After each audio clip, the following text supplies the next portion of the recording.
All right, good morning, everyone.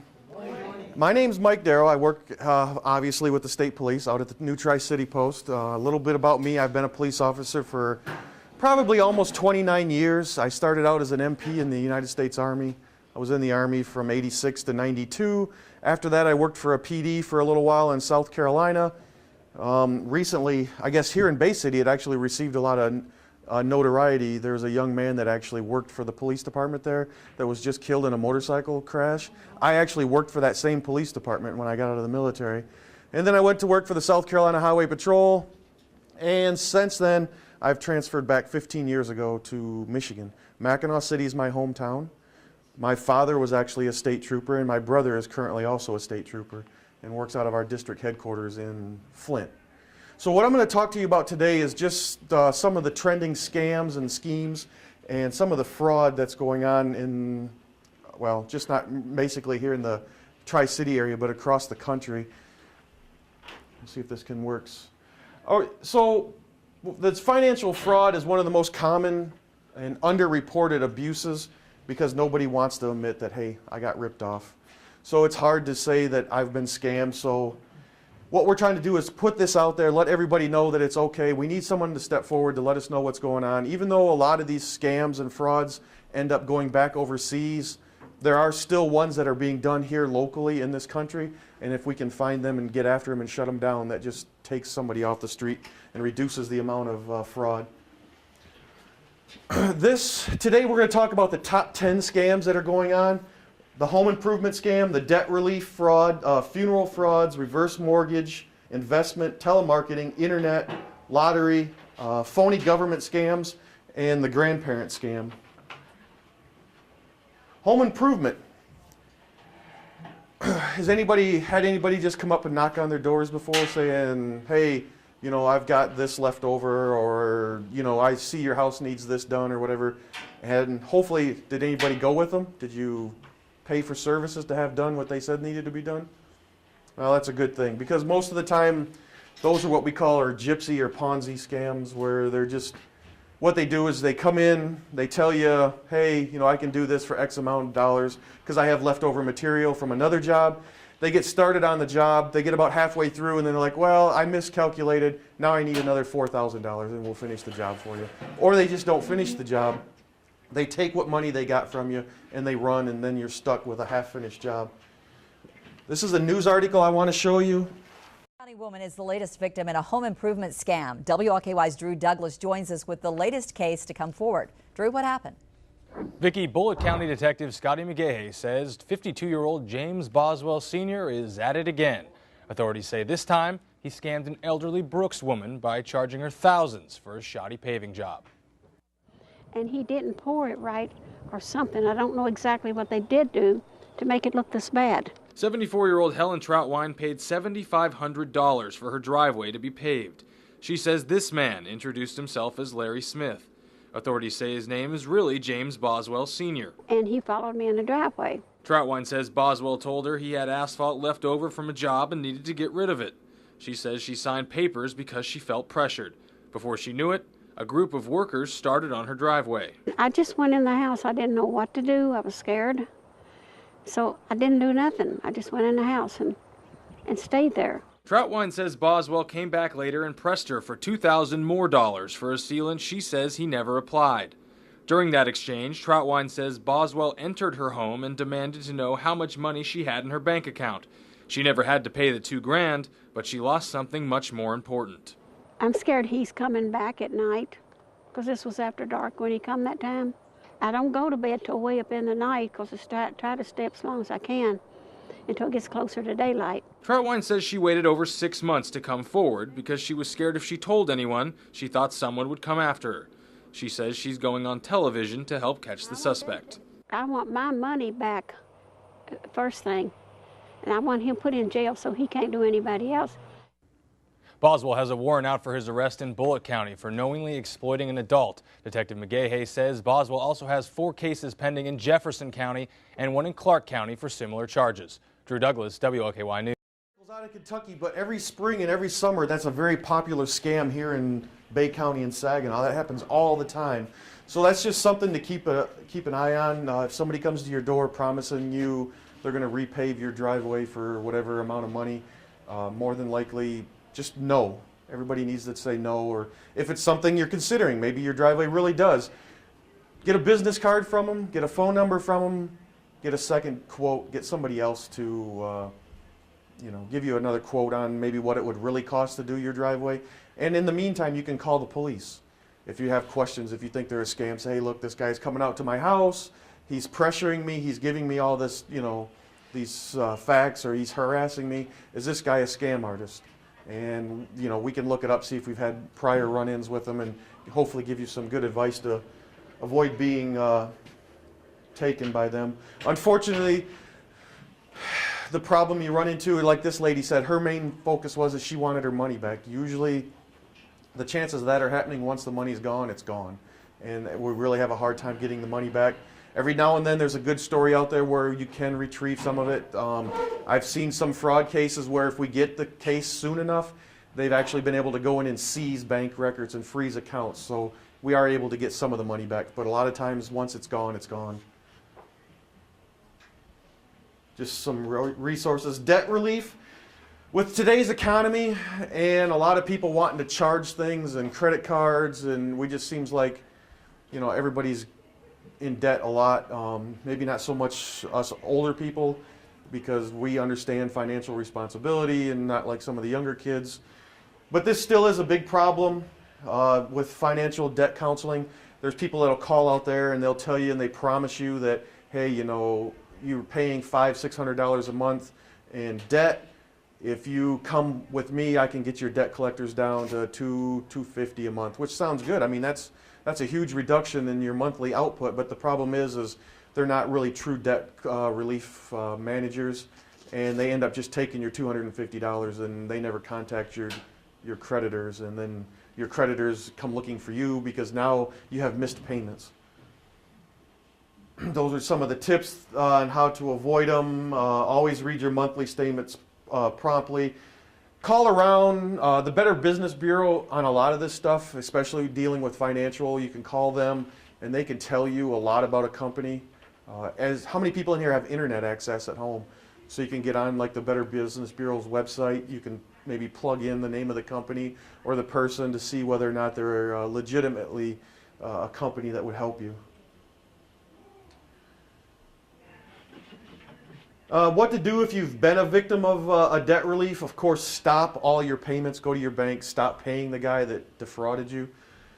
The other thing would be is then call your creditors directly. Say, look, I've been taken in a scam. See if there's some way that they could actually lower your payments for you, work out something, and then start making payments again directly to your debt or your creditor. Then, of course, call the police. Make a report. That'll be a big thing because a lot of times this is locally. And it's not an overseas type scam where we can actually go after somebody. Funeral fraud. This actually, several years ago, was huge with what they call the prepaid funeral scams. People were going around. Michigan does have a law on that. We'll get into that. Where people were promising you the world for X amount of dollars, and then when it came time to provide services, there was nobody there to do that.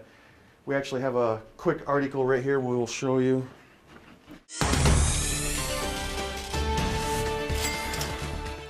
A warning tonight from the FBI about prepaid funeral scams that the agency says have taken millions of dollars from grieving families. The FBI says 5 Missouri men have been arrested for what amounted to a Ponzi scheme for prepaid funerals. It says they charged seniors $5,000 or more in advance, then hit their grieving families for more charges later. The FBI says inspect prepaid programs very carefully and ask what happens if your funeral home closes before the funeral can be held. If any of this has happened to your family, please send me an email. I'd like to hear about it. There's actually a company that was out in the Midwest called National Funeral Directors or something, Association or something. They were actually providing certificates claiming that you'd already paid, but the certificate was worthless. I mean, it wasn't worth the money there, I guess, or whatever the cost of the paper that it was printed on. There was for veterans, which I kind of got upset about being a veteran myself. There was a funeral company out there called Celestial Cabinets or something. They were actually producing an image of a casket painted, whether it was in Marine Corps or Air Force or Army colors or decorations, and selling them to veterans who thought they had a casket already paid for. Come funeral time, you know, the company couldn't be anywhere to be found. And the bad part about it was they actually were advertising in a VA outlet or a VA brochure, so that got stopped. So just some of the questions that you need to ask about the funerals. The biggest thing is you know, where, you know, who's going to hold the money? Who's keeping the money? What funeral home can I use? Because you never know. You know, they'll just pocket the money and then they take off and run. So you got to ask some questions. You know, that who, what, when, and where, and why, and all those type of. And if they can't answer them, then I wouldn't deal with it. The Michigan's Prepaid Funeral and Cemetery Act is what they called it. Permits anyone to sell funeral goods and services arranged. The only problem with it is even though, and this is directly from the state of Michigan, they'll even tell you that even though that it's okay to do it in the state of Michigan, the people that sell the prepaid services aren't governed and you know, they don't have as many scrutinies and guidelines as like an actual funeral director. So funeral homes are probably still your best bet, even though these people will still promise you the world. Some of the things what we talked about earlier, so we'll say is, you know, what are you paying for? Actually get it down in writing. What happens to the money that's been prepaid? Who are you dealing with? A licensed funeral director, can they provide you that name? Can they provide you a cemetery salesperson, a commission? Is there a commission involved in this? What happens to the interest and the income on the money that's prepaid and put into a trust, because that's what they claim, that the money's put into a trust? And can you cancel the contract and get a full refund at any time if you change your mind? That's probably the biggest one. Tips to avoid, like we said before, you know, be informed, shop around. Just don't go with the first person that comes in and says anything to you. Those are probably the biggest thing. And again, right here it says contact the Better Business Bureau. Check with them. Because a lot of times if someone's been scammed once, that's the first place a lot of people will call is the Better Business Bureau, and they keep track of that stuff. And if it's a company that's maybe been in trouble, let's say in Arkansas, maybe Kansas, and the heat's on there, so they try to pick up and move, and you know, they'll come to Michigan or Ohio. So the Better Business Bureau will actually have a track of that, and they can let you know better.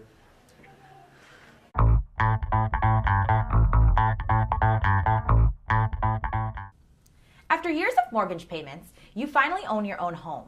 Scammers want to capitalize on this good feeling by allowing you to convert part of your equity to cash without having to sell. Be sure you are aware of what to look out for when you are refinancing or doing a reverse mortgage on your home. A reverse mortgage is a loan available to seniors ages 65 or older, enabling eligible homeowners to access a portion of their equity. No repayment of the mortgage, principal or interest, is required unless the borrower dies or the home is sold. If you are considering a reverse mortgage, BBB encourages you to take the time to understand the requirements, consider all aspects involved, and factor in all the costs associated with a reverse mortgage. We also recommend that individuals take the time to see what free resources are out there. You can do that by contacting the Department of Housing and Urban Development. Reverse mortgages can sound very appealing. However, there are unscrupulous people out there who want to take advantage by charging upfront fees. Be sure you know who you're dealing with. Visit bbb.org to make sure it's a reputable business. Start with trust and visit bbb.org. So again, this one was actually from the Better Business Bureau. So like I've said before in other cases, they're really a good resource even for you and me, because if somebody calls my office complaining about something, that's usually one of the first places I call and check just to see if they have anything, because they keep track of that stuff nationwide. What is a reverse mortgage? I think everybody pretty much knows that, and they covered that in the video, so we have an idea what that is. The types of reverse mortgages, we've discussed those, or they talked about them. Some of the scams you may see that where they talk about, it says beware of companies who call themselves advisors or estate planners. They say they'll help find a reverse mortgage. Instead of actually dealing with the company that's going to do the reverse mortgage, what that is basically it's a middleman, and they're trying to scam money they're for services which you can do yourself. So that's just one of the type of scams you need to watch for. Shady counseling, it's a counselor or a partner with reverse mortgage or lending financial services that are willing to push you into their products or services. So if you go to some place and you're looking for a reverse mortgage and they keep talking about how good theirs are and they're really forcing you on that, stay away from them. You know, like we've said before, do your own homework. At least go out and find 2 or 3 other companies and see who gives you the best deal. Investment schemes, these are the ones, remember the old beachfront property in Arizona song by George Strait there? They're the ones that are going to promise you the world. You know, they've got oil-rich lands and brokers with gems and all kinds of other stuff, and they want you to be part of it. They're going to include you in this once-in-a-lifetime investment. You know, all I need is just $10,000 and we're going to make you millions. So here's another quick video on financial investment and how to protect yourself from these.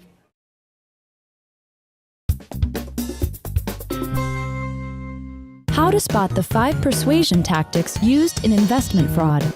Investment fraud criminals use a wide array of sophisticated and highly effective tactics to get people to part with their money. Learn how to spot those techniques and help protect not just yourself, but friends, neighbors, and family members. You will need a computer or telephone and healthy skepticism. Step 1. Don't assume a salesperson is legitimate just because they have a fancy title or a corner office with framed certificates. Fraudsters hope that if they look successful, you won't bother checking their credentials. Investment professionals, like brokers, investment advisors, and insurance agents, must be registered with regulators, such as the Financial Industry Regulatory Authority, the Securities and Exchange Commission, or your state securities or insurance regulator. You can verify a salesperson's credentials at saveandinvest.org. Step 2. Be wary of an investment pitch that guarantees a certain return or promises spectacular profits, what fraud fighters call phantom riches. No legitimate salesperson can make those kinds of promises. An ethical broker will admit that every investment involves risk. Step 3. Don't be swayed by a seller's claim that everyone from their mother to their mechanic is in on the deal. A pitch that focuses on who and how many people are invested, rather than why the investment is sound, should be viewed with skepticism. Beware of affinity fraud, investment scams that prey upon members of the same social circle, religious group, ethnic background, or other affiliation. Step 4. Refuse to be rushed into anything. If the salesperson says it's a limited time offer or that there's a limited supply of whatever's being peddled, consider it a red flag. The seller is attempting to make the investment look valuable by implying it's in scarce supply due to great demand. Step 5. Never feel obligated to make an investment because the seller gives you something free. Salespeople count on those freebies to guilt you into reciprocating. Step 6. Further educate yourself about fraud tactics so you can protect yourself and your loved ones. Go to saveandinvest.org/fraud center to download the Outsmart Investment Fraud Toolkit and order a free documentary, because knowing how to recognize investment fraud red flags is the best way to avoid falling victim to them. Did you know? Investment fraud victims are more likely to be male, live with 1 or more people, be married, earn more than $30,000 per year, and have at least a college degree. Visit saveandinvest.org and find us on Facebook and Twitter for more unbiased financial information.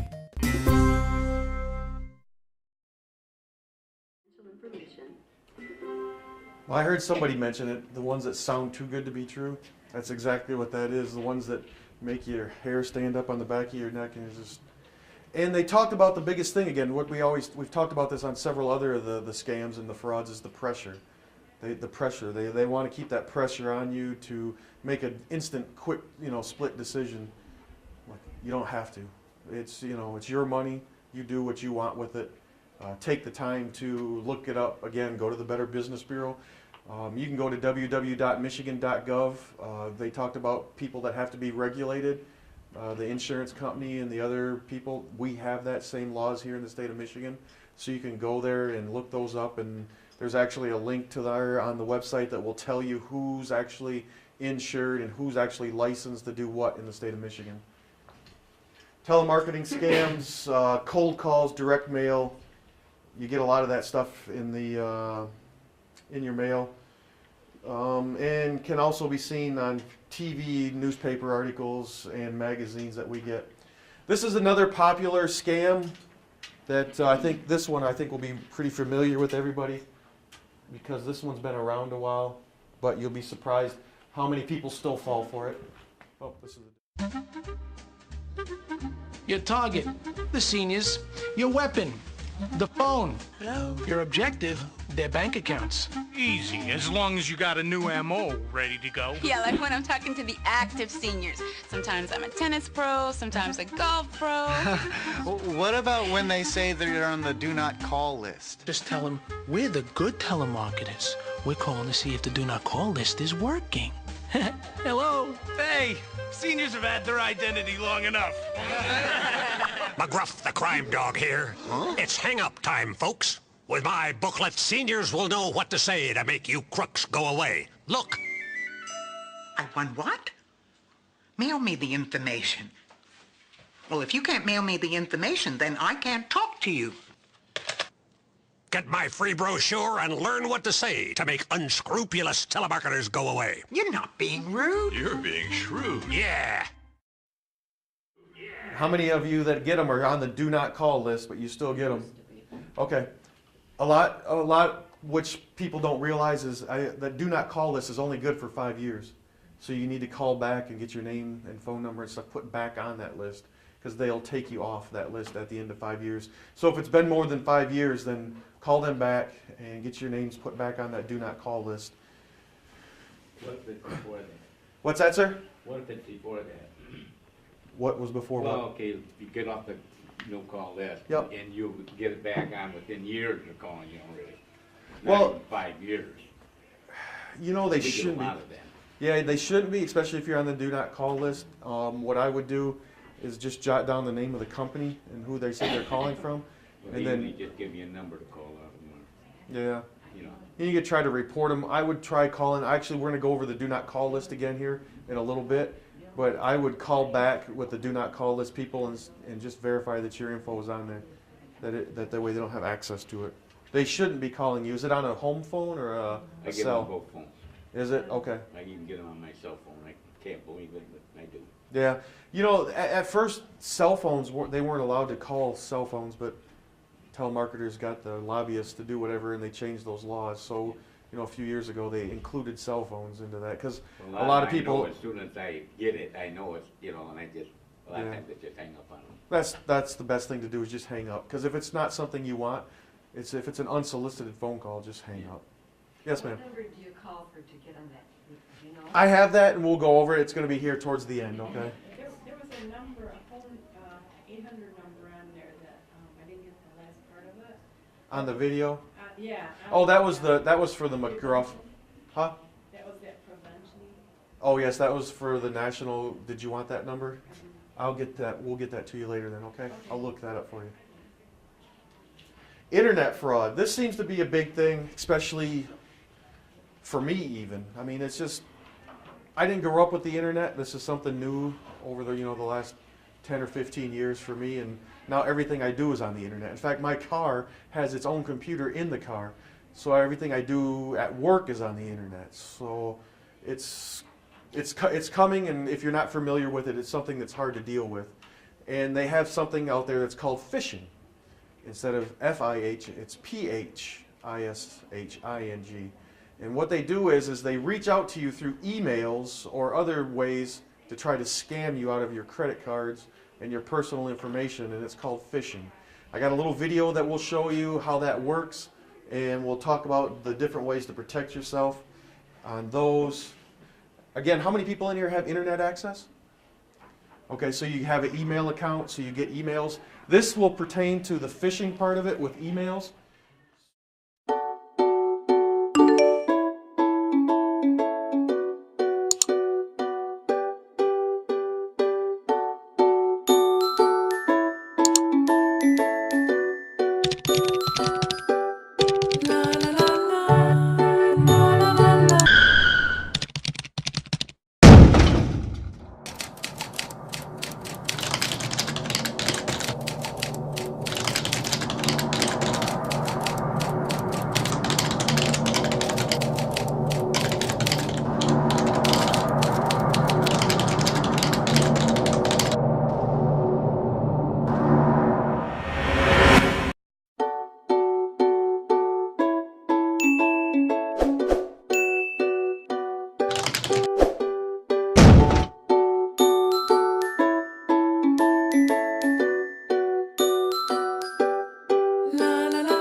that's phishing. Did you see the top number that came out?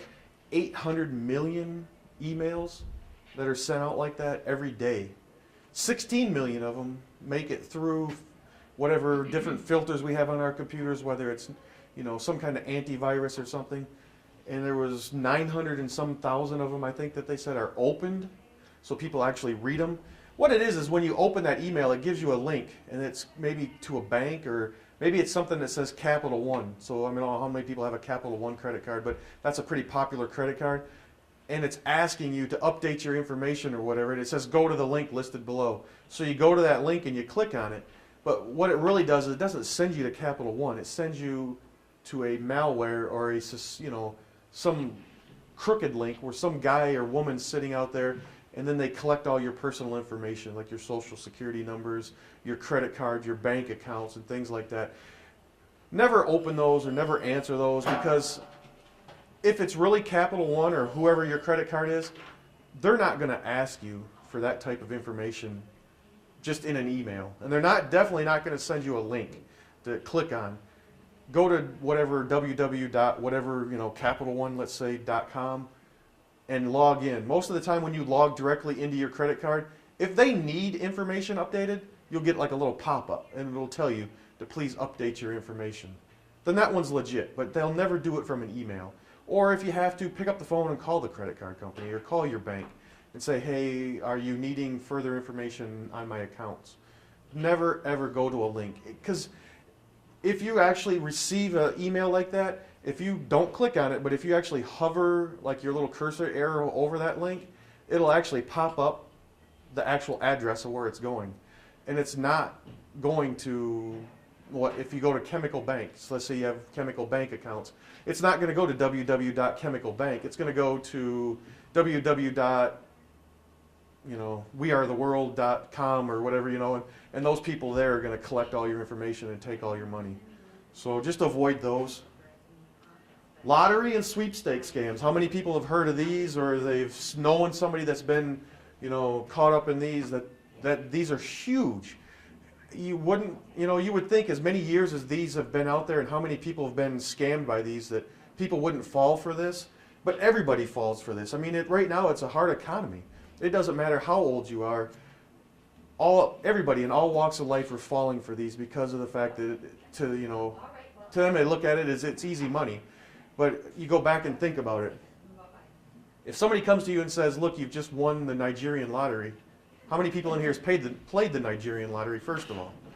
How many people have even looked on the internet, is there even such a thing as a Nigerian lottery, other than a scam? So just think about that, whether or not it's a true lottery. So there will be another quick video here that'll kind of explain to you what to do and what not to do.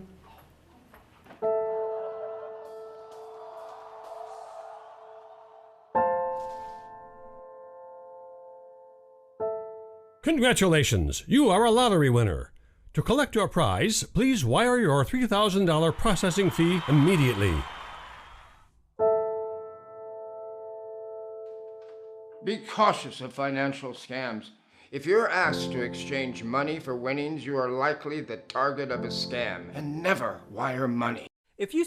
So, you just saw that, but like I said earlier, you'd be surprised. That happens every day. Still today it happens. Another one is where you'll actually receive a check in the mail, and it says if you deposit this check for your troubles, you can keep X amount of dollars and just mail me the remainder. The problem is once you deposit or cash that check, you're the one that's responsible for that loss or debt to your bank. So if you cash that or deposit a $5,000 check with the thought of keeping $1,000 and sending $4,000 off to somebody, well, they just hooked you for $4,000 because the bank is going to hold you responsible for that. Again, it goes back to the saying of what you said: if it sounds too good to be true, it probably is. Is that Publishers Clearinghouse legitimate? Yes. They do force a lot of pressure. They do TV. They do a lot of ads. I mean, but that one's one that's an established one. That's not a up. I'm excited to tell you some amazing lottery news. You're the big winner of $5 million. You just send the release funds of $300 to this address, and then the lottery office sends $5 million to your account. You wouldn't fall for it here, so don't fall for it here. Think before you send money. Don't fall for the lottery scam. Learn more at scamowareness.org. So again, it doesn't have to be, a letter or something. Again, this one focuses on the internet. Again, if you have an email account, you could get these kind of emails. It was funny, being a police officer, I still got one where some guy was a royalty or some prince of some country, and he got stuck somewhere, and he needed me to wire, $3,000 to somebody so he could release his $2.5 million, and he was going to give me, $500,000 for my trouble. So I'm like, okay, Again, if it sounds too good to be true, it probably is. Phony government scams. There's the ones out there with the IRS. If you stop and think about that for a minute, why would the IRS be calling you to ask you for your Social Security number?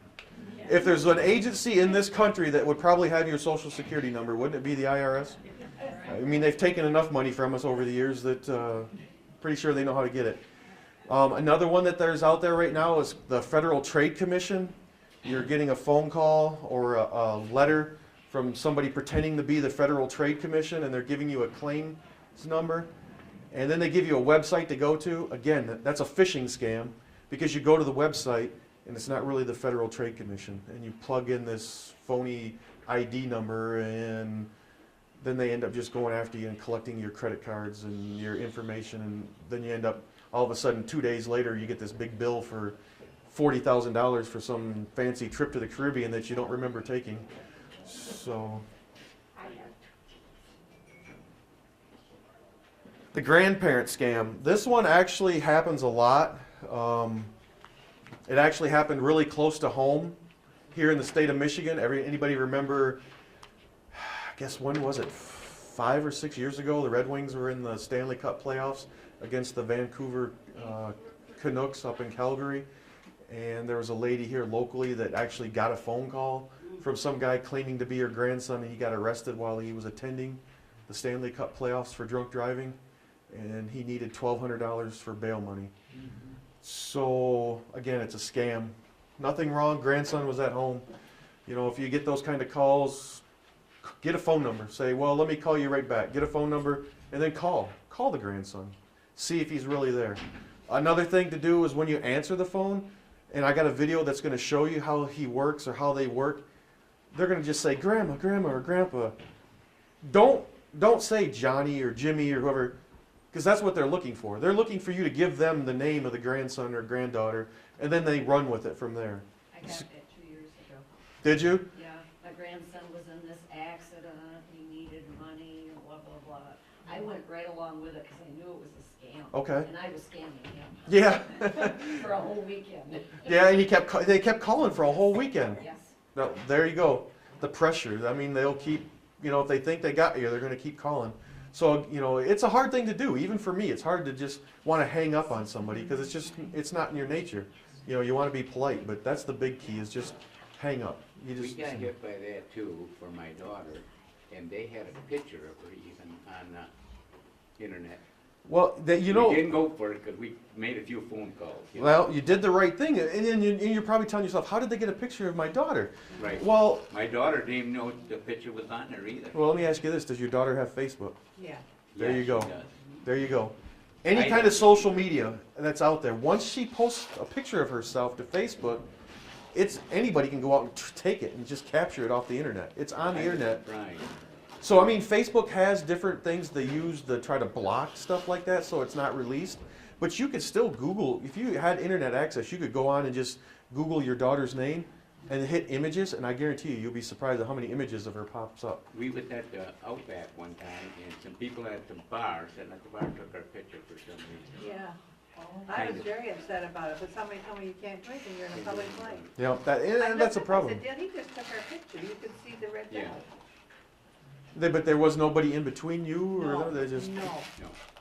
That doesn't make sense, but. But I've yeah. watched, and I haven't seen it come up anywhere or anything of it. So. Yeah, you haven't made the national news or anything like No. that, no? No U.S. Marshals knocking at your door Like I saying. said, I never spend money and I don't give out information. The only thing I don't like today is now you go and you give your driver's license. Before you would give your, so it's like hospitals and Yep. that. Now you have to give your driver's license, where before, we never had to give that.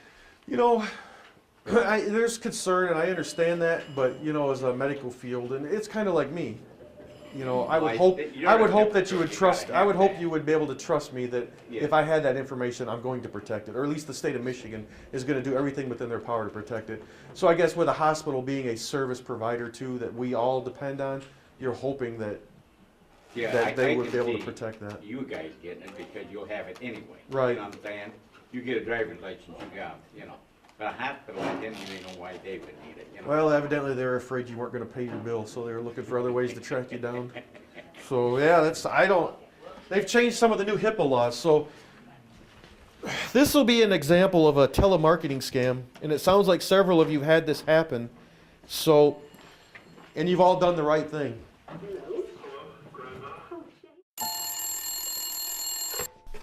Hello? Hello, Grandma? Oh, Jason, is that you? I was arrested and they won't let me leave because I don't have the bail money.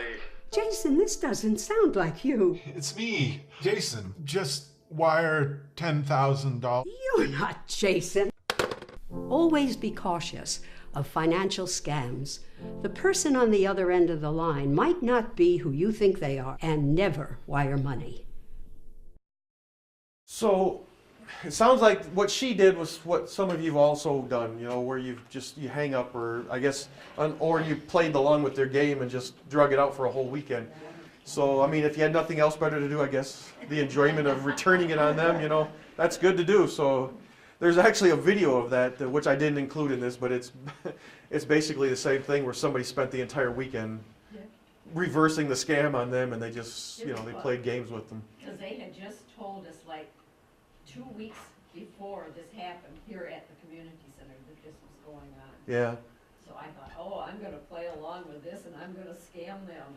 It's still today, even though, I mean, when was that? Last year? 2 years. 2 years ago. So today it's still a very popular scam. It's something that people are still doing.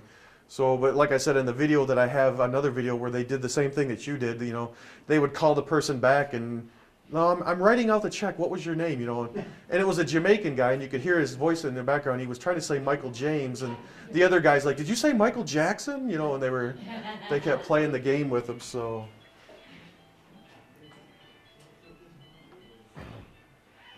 okay, here we go. The Do Not Call Registry. There's the number.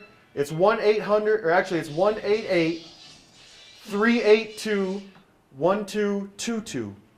Again, that's 1-888-382-1222. And that's the one I would call and try to get your numbers and everything listed on there. Which one are you looking for now? The do not call. Oh, that's the for the deaf, this one. The one you want is 1-888-382-1222. Yeah, the other number's for hearing impaired.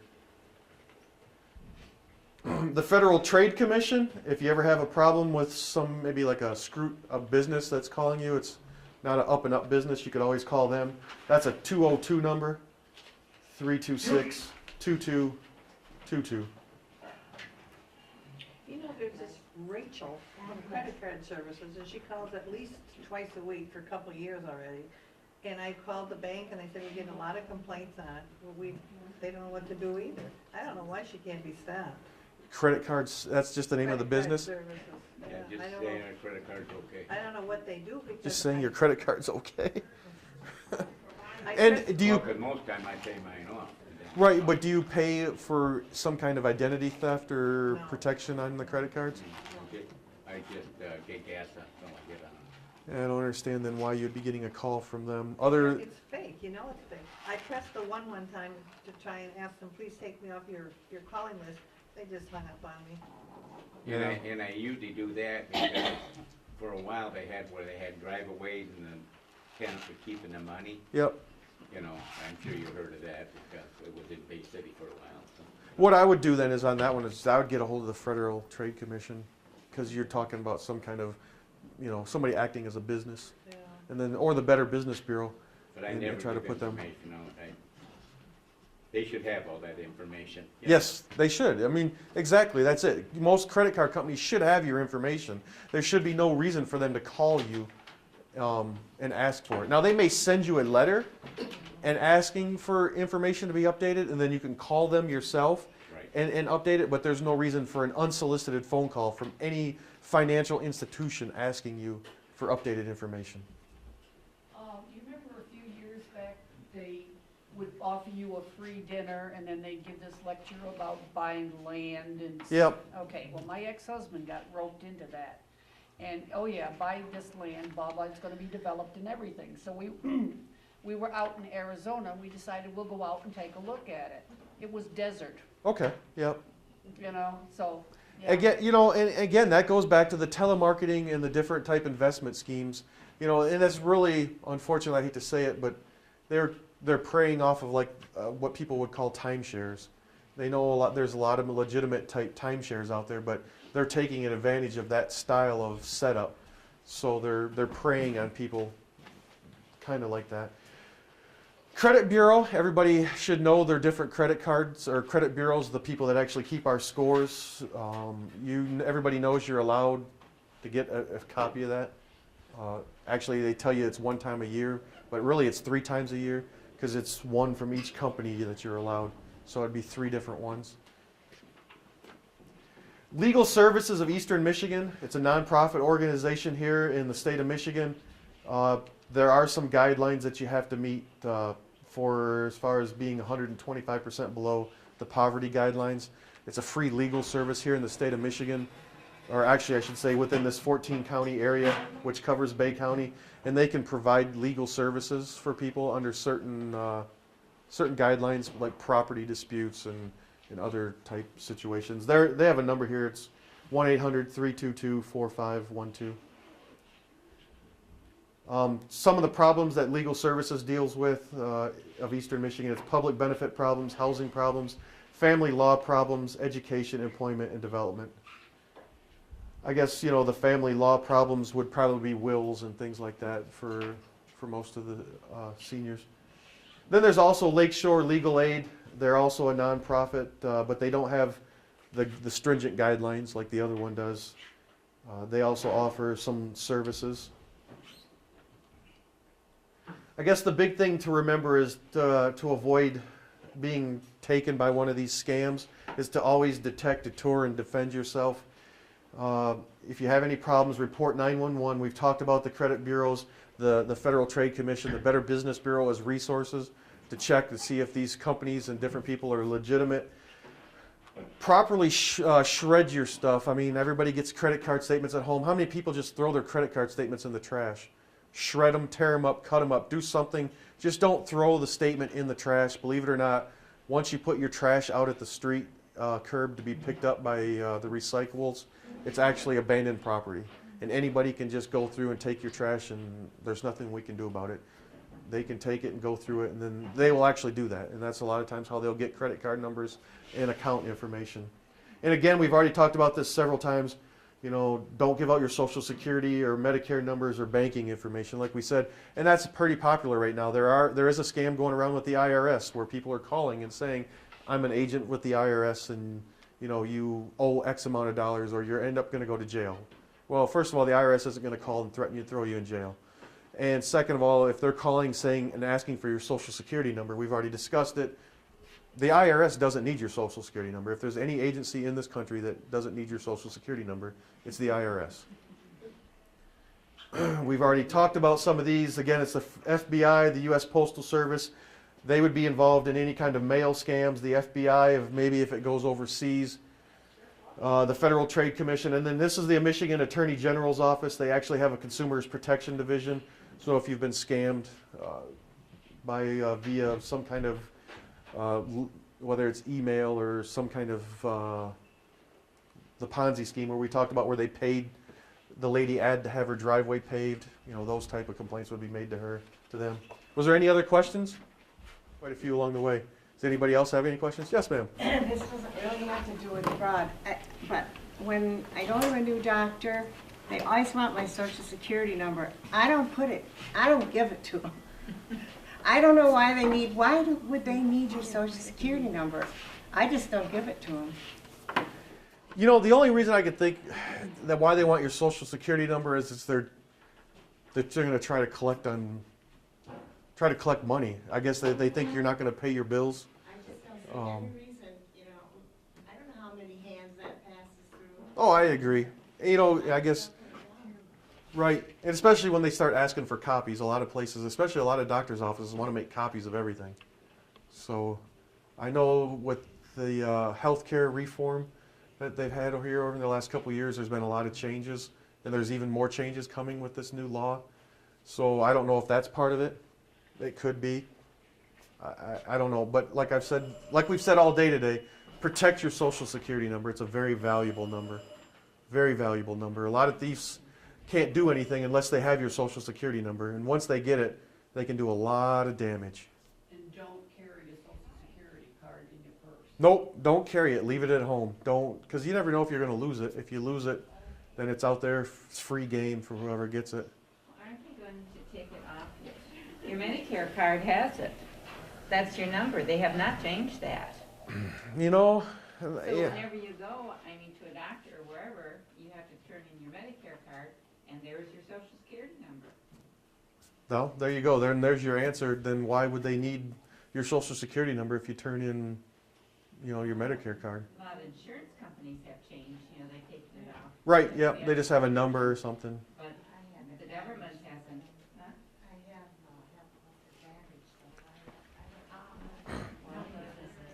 Well, before we go on, I have some stuff that if anybody wants them.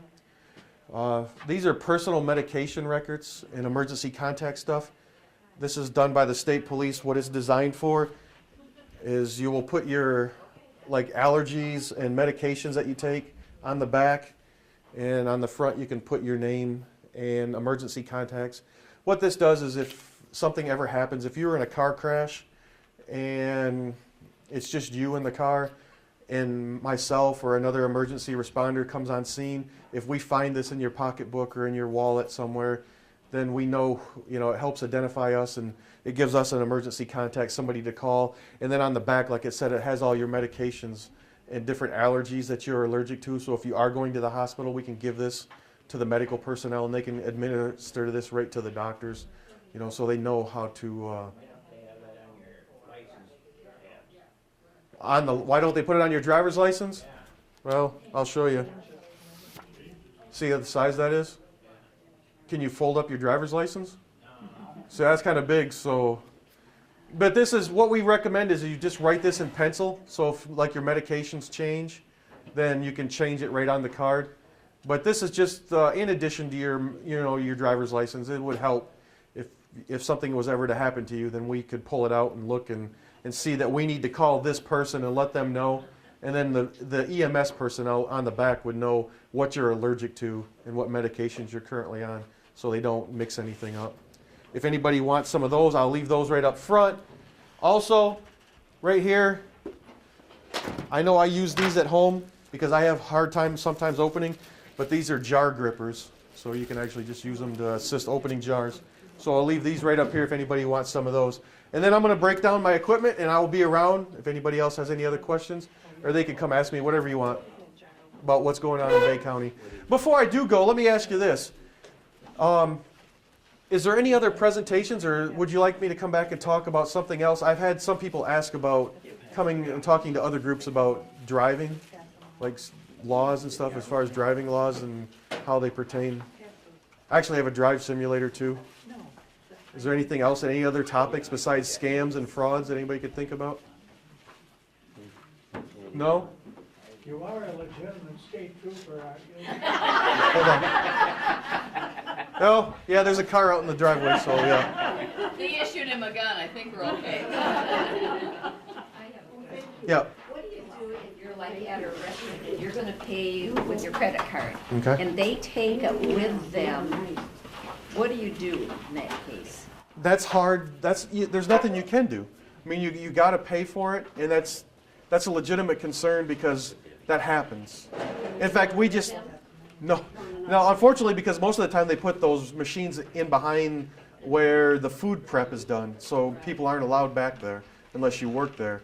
But that's a legitimate concern because that is a problem where people are actually taking the credit cards, they're writing down the numbers, and then they're taking the little 3-digit pin off the back, and then they're going online and buying stuff. In fact, we just had a case a week ago where that happened, and one of our troopers just solved it. They tracked down 2 people in Saginaw that were doing that. And that's how they got the card, is the person at a restaurant used their credit card, the person stole the numbers and then sold the numbers to somebody else. So. You can't, yeah, pay cash. Pay cash. That's the easiest way to do it, is just pay cash. And on situations like that, keep your receipt. You know, I always keep my receipts. And then if something does happen, immediately call your credit card company to dispute the charges, and then call the police. And then we'll go from there. Especially if you keep the receipt at like a restaurant, wherever you used it, because that kind of gives us some place to start. So a lot of the restaurants will cooperate because they don't want the bad name. So they'll kind of let us know who's working for them, and then we can go from there. Okay? It's unfortunate that you can't go out and do anything anymore because you got to worry about everything that goes on. I just wanted to mention there's another fraud going around that I had heard of, and I don't answer my phone if I don't recognize the number, but it was on my answering machine, and it's about somebody calling saying they're a police officer and you're under arrest for some unspecified crime, and if you don't do, I forget what they want you to do, but anyway, send money or something, they're going to come and get you. Yeah, it's a warrant. They try to tell you got warrants for unpaid traffic tickets and those type of things. And that one kind of died out. I hadn't heard of that one in a while. I got that about 2 months ago. Okay, well then somebody's trying to bring it back, evidently. They go around, they go cycles. People, they'll work them for a little while till they don't work anymore. Then they put them back on the shelf and they bring them back out later. So, yeah, that's another one that has happened. So, but usually that one never really gained much momentum because I don't really think it worked all that well. So. I had a case where there's another woman in town that has the same name as I do. And I was getting calls from bill collectors stating that I owed this amount of money. And, and so I said, I'm not that person, and I finally got it straight. And then I ran into this woman and I said to her, oh, you're the other Susan Ackerman. But, Yeah. So, yeah, it was. Unfortunately, that's not a scam. That's a short straw there that you just happen to draw the same name, or she drew the same name as you. I don't know who's older, but you ended up with the same name, and she doesn't take care of her business. Right, exactly. So, but that one would be easy to prove because you've got obviously a different date of birth and things like that. So. Yeah, and then also, he told me the check number. Yeah. And I said, well, that was 2 years ago, and I'm sorry, that's not even, and it was to a tobacco place, which I don't even smoke. Was it the same bank that you bank with? Yeah. Wow, that's weird. Same name and same bank and everything. Wow. Yeah, we have that trouble too, and we tell like the hospital to red flag it if you can. Yep. Like put a red dot or something on your. Yes. Check it. When you change phone numbers, Yep. and you get somebody else's number. I've had that happen. Well, that's happened to me. The state of Michigan gave me a phone to use to do this job, and the new number they gave me, there's some guy named Thomas Haig or Hogue or whatever that evidently doesn't pay his bills, because I get calls from Wells Fargo and everything else. I get calls from the school wanting to know where their kid was. I don't have kids in school. But Yeah. I would go the extra mile and I would call the school and tell them what was going on. Then they can check further. Yeah. Yep. That's the best way to do it. Just let the school know, and then they can deal with it. So, does anybody else have any other questions? Just wanted to say, these people work harder at doing something like this, and they're intelligent, a lot of them, Yes. and going out and finding a job, and being legitimate. Yeah. Well, yeah, you know, and I've talked to people like that, and the problem with getting a legitimate job is you have to report to somebody, and you have to be somewhere during certain hours of the day, and that kind of messes up their life. They don't like that. So yeah, they would rather just do what they got to do on their own terms. So it's just easier for them to stay up all night and come up with new scams and sleep all day. So Mentality. yes, yes it is. Yep, everybody wants something for nothing. All right, it's been a pleasure. Hope everybody has a good evening. Lunch is coming.